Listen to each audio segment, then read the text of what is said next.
Volume thermal expansion. Change in volume of solid on heating is called volume thermal expansion. मतलब कि जब किसी solid object को heat दी जाती है तो उसके पार्टिकल्स ज़्यादा तेज़ी से वाइब्रेट करना शुरू कर देते हैं। ये पार्टिकल्स एक दूसरे से थोड़ा दूर मूव करते हैं, जिसकी वजह से ऑब्जेक्ट का टोटल साइज इंक्रीज हो जाता है। जब ये इंक्रीज सिर्फ लेंथ या एरिया में नहीं बल्कि पूरे वॉल्यूम में हो तो इस प्रोसेस को वॉल्यूम थर्मल एक्सपेंशन का नाम देते हैं। यानी सादा अल्फाज में कि हीट देने पर किसी सॉलिड का टोटल वॉल्यूम का इंक्रीज होना वॉल्यूम थर्मल एक्सपेंशन कहलाता है। वॉल्यूम थर्मल एक्सपेंशन 3 डायमेंशन में होती है। लेंथ, विड्थ और हाइट सब इंक्रीज करते हैं, इसलिए ऑब्जेक्ट का पूरा वॉल्यूम बढ़ जाता है। नेक्स्ट है factor affecting volume thermal expansion. ये एक्सपेंशन मेनली 3 इम्पोर्टेंट फैक्टर पे डिपेंड करती है। नंबर 1 है nature of material. Her material के एटम्स और मॉलिक्यूल्स की अरेंजमेंट डिफरेंट होती है। कुछ मटेरियल्स में पार्टिकल्स स्ट्रांगली पैक्ड होते हैं, जबकि कुछ में बॉन्डिंग कंपैरेटिवली वीक होती है। जिन मटेरियल्स में एटॉमिक बॉन्डिंग वीक होती है उनके पार्टिकल्स हीट मिलने पर आसानी से दूर मूव करते हैं, इसी वजह से उनमें एक्सपेंशन ज़्यादा होती है। लेकिन जिन मटेरियल में बॉन्डिंग स्ट्रॉन्ग होती है उनमें पार्टिकल इजीली मूव नहीं कर पाते, इसलिए एक्सपेंशन कम होती है।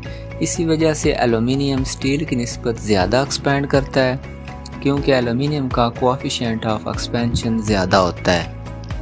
दूसरा इंपॉर्टेंट फैक्टर है इंक्रीज इन टेम्परेचर।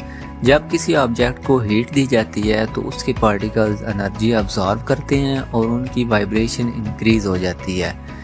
जितना ज़्यादा टेम्परेचर राइज होगा उतना ही ज़्यादा पार्टिकल्स वाइब्रेट करेंगे।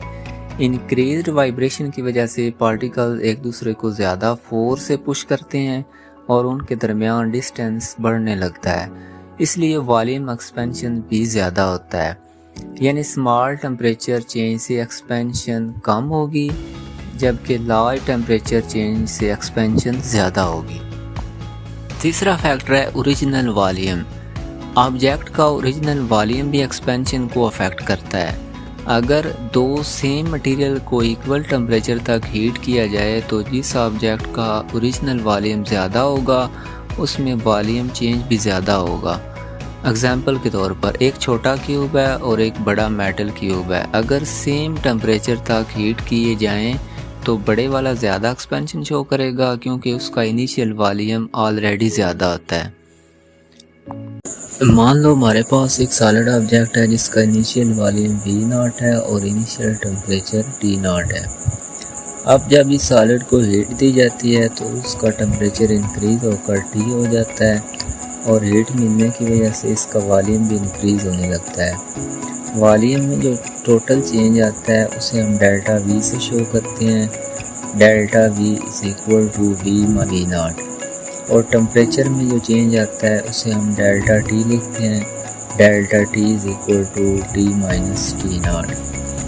एक्सपेरिमेंट से पता चलता है कि वॉल्यूम एक्सपेंशन 2 इम्पोर्टेंट फैक्टर पर डिपेंड करता है, इनिशियल वॉल्यूम V0 और temperature change delta T।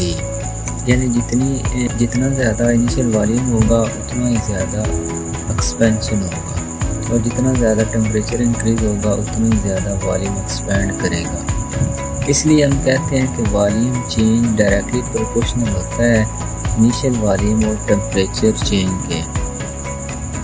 Proportionality sign को इक्वल में कन्वर्ट करने के लिए हम एक कांस्टेंट यूज़ करते हैं जिसे बीटा कहते हैं। Delta V is equal to beta V0 delta T। जहाँ beta coefficient of volume expansion होता है, ये बताता है कि कोई मटेरियल टेम्परेचर बढ़ने पर कितना एक्सपैंड करेगा। हर मटेरियल का बीटा यानी कोएफिशिएंट ऑफ एक्सपेंशन डिफरेंट होता है, इसलिए एल्युमिनियम स्टील की निस्बत ज़्यादा एक्सपैंड करता है। अब फाइनल वॉल्यूम इक्वेशन निकालते हैं। V-V0 is equal to beta V0 delta T। और अगर इसको और स्टैंडर्ड फॉर्म में लिखना हो तो